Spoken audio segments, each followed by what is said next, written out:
I am dying of thirst. I knew that was going to come out of your mouth. What else am I supposed to say? We haven't had a water since that 4 ounce bottle we got from 7-Eleven, and I only got a sip before Yulia drowned the rest of it for herself.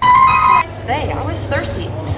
Ever since the government restricted our water access, I've been dreaming of swimming in ice cold water.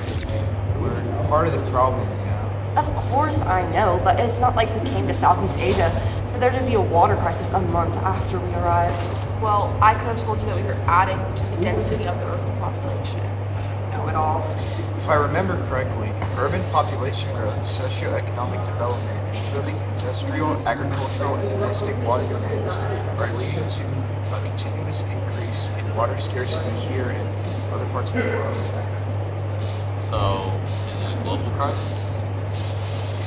Quite right. As a result of increasing uh, pressures between 2015 and 2050, 88.8 to 99.7% of large cities were projected to face rising risks to water security.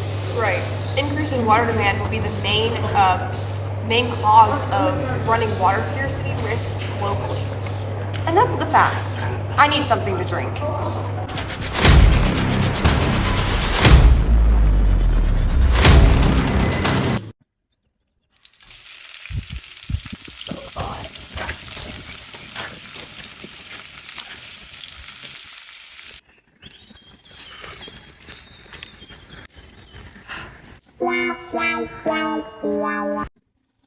Oh my god, are we ever gonna find some water? We've been walking around these streets for hours. I know I could have found water if you guys would allow me to leave earlier in the day. Such slugs. I don't want to hear it, Scout. My head hurts and I'm feeling extremely nauseous at the moment. Such a complainer, Eulalia. You're overheating, Eulalia, because increased urbanization here in Southeast Asia has led to the urban heat island effect. The issue rises from the surface and atmospheric changes caused by urbanization that are often warmer than surrounding non-urbanized areas. And it is a major factor exposing urban areas to more severe heat waves. As more and more people have moved here, the city has grown, and more than 70% of the city's water has been donated to agricultural use to grow plants for the increasing demand from the growing population. However, the rest of the water is used industrially or domestically. Curse the population boom. Just move to California or something. They're in a water crisis there as well. I knew that. Well, how do people get any water to live? That is the current problem. They don't.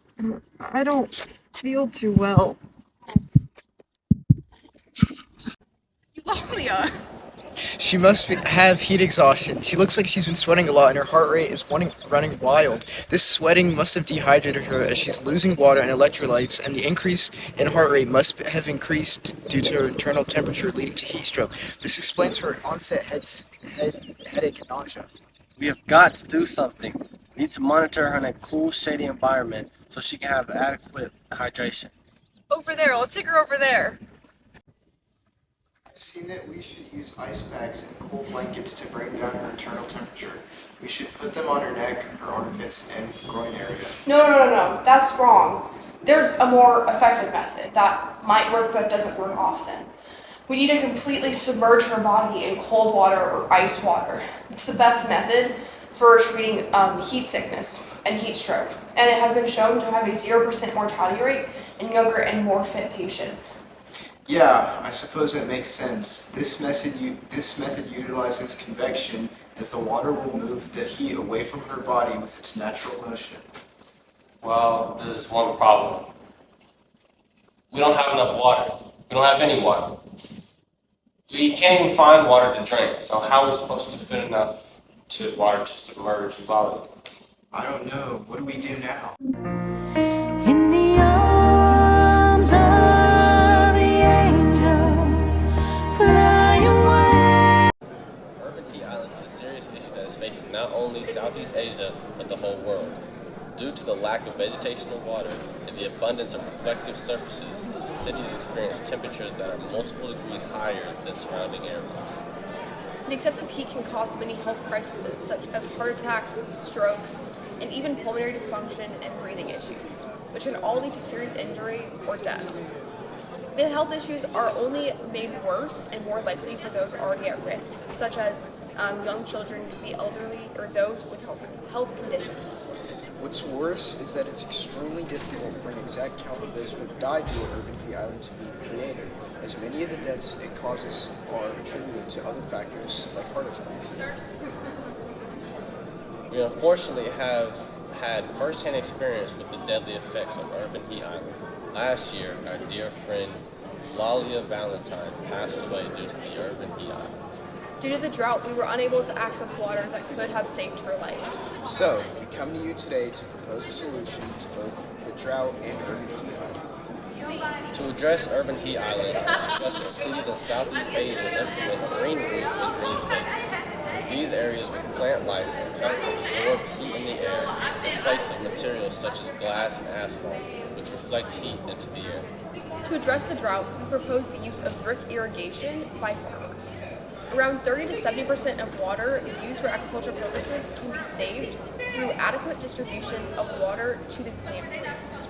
Additionally, this method of irrigation can reduce fertilizer runoff and salinization of the soil. These issues further improve water quality and reduce global scarcity. Further, this reduction in water usage will lead to more bodies of water, which also play a role in reducing urban heat island. These bodies of water help increase cooling due to their constant cycle of water through the air, which helps cool down the air's temperature.